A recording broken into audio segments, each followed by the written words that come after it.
Are you from Saskatoon? If you aren't, that's okay. But if you are, you should really listen up.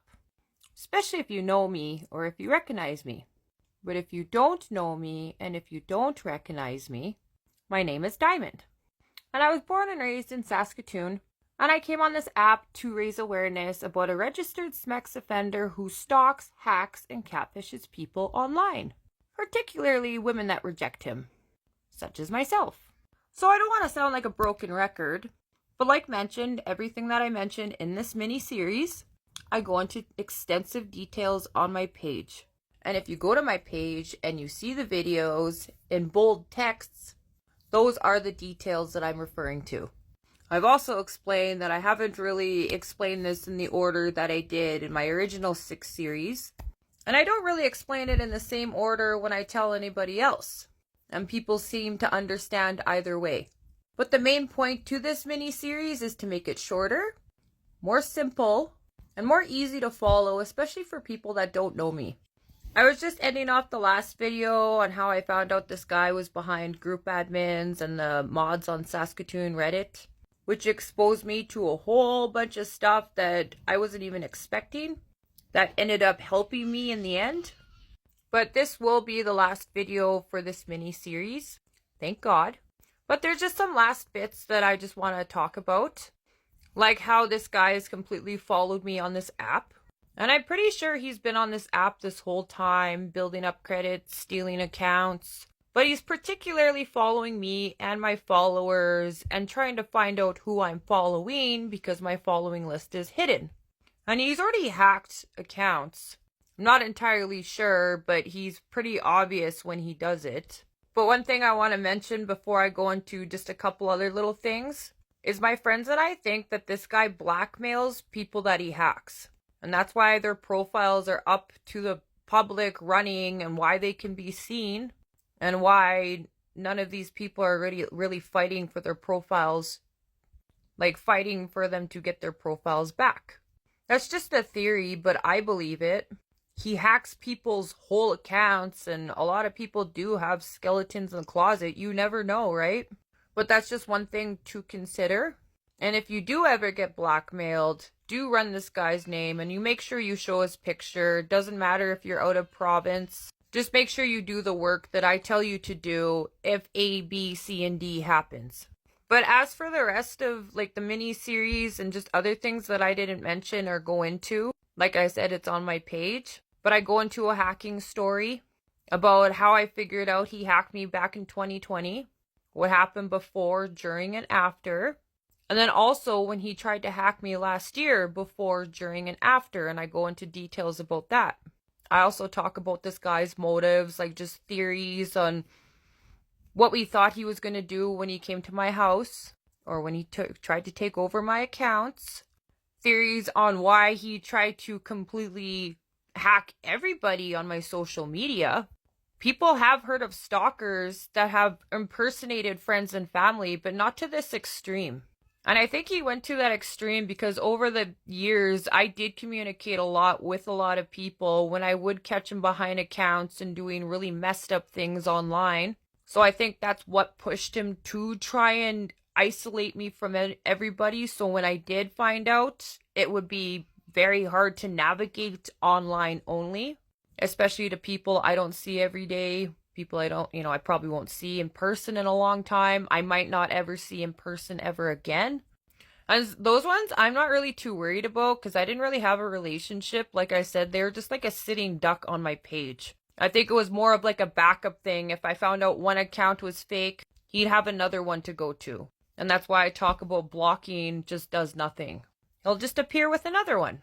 So the best thing I do is I just ignore. But I've also been catfishing him back by pretending I don't know certain accounts are hacked and I just play along with it.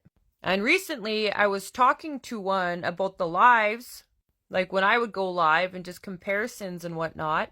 And I was purposely communicating with this account to see if there would be changes made. Because he was purposely flooding my lives like way more than any of the other lives where they have a lot of people in their rooms. So I knew something was going on. I don't know if he was doing that to make me think people were scrolling through and not giving a shit and not wanting to stay in. which my lives were completely boring. I was just fucking around and looking around. But I was also conversating with this hacked account. And I said some things, and according to what I said, there was changes made instantly. So that's how I got my confirmation that that account was hacked, for sure. To which I blocked. And since we're on a shitty algorithm, especially if you're connected to me, and some of the other accounts that have a lot of like bogus accounts attached to them, I'm estimating at least a good 75%, if not a little bit more, is this guy that scrolls through a lot of our lives. And not just mine, other people's, and for many different weird reasons. So point being is I'm continuously finding out things as I keep going on this app. Like the last video I was talking about what led me coming onto this app was finding out my comments and posts were being hidden. And yeah, sure, to him, he's probably like, aha, I got control over that. But he just revealed that he was behind those group admins and that I'm right about what I'm talking about. And also, I go into other details on my page about how I know it's specifically this guy. How I know it's him behind all these accounts, behind my friends and family.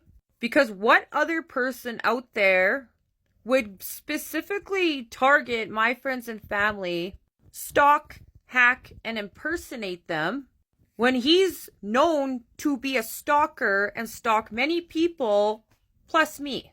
And he got me kicked off of dating platforms. So that just tells you what you all need to know. Plus he has many devices and he probably has many more. I do also talk about his little tactics on how he catfishes. How he does it through many different accounts. All at the same time. Because he did flood a live with 60 and then bumped it up to 120 people to try and prove a point. And he just proved to me on what he was doing behind those lives.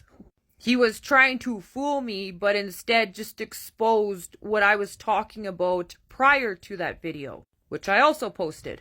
He plays pre-record fake lives on TikTok. He'll even go on the audio. But when my friends and I were running around this app for a good couple weeks trying to figure out if that's what he was actually doing and timing comments with these pre-recorded fake lives, that's when we got exposed to him being behind many accounts on certain lives and trying to make it look like there was a bunch of people in it. So he's not really that smart. He doesn't really think before he does things. He makes decisions to try and cover up his tracks, but instead just exposes more and gives me more confirmation.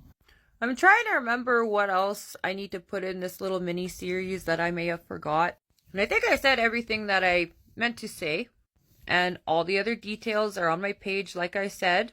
But there's a couple things that were from the 6 series that I'm just going to make into tinier, shorter videos, kind of following these ones. I'm trying to clean up a lot of the information and just make it more direct and more simple, like I said.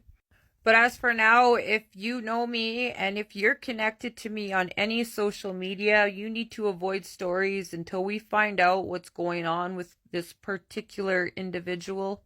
I've completely set different rules in place for myself that I'm not announcing because then it'll be easier to catch this guy. And I'm really buckling down and getting things going because once I get my police report in and I talk to a few other people, word is getting around. When people come to my page, I need videos to be more simple for them to view.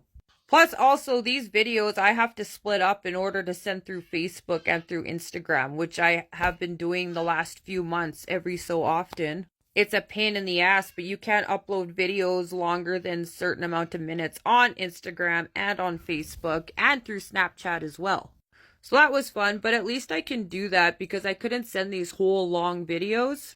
So even if people aren't coming to this app to watch it or on other platforms, they are being sent through Messenger as well. And like my 6 series, that was 6 videos, this is 3. So it's going to be less videos to send. Yay! And if I missed anything else, I'll just do a follow-up video.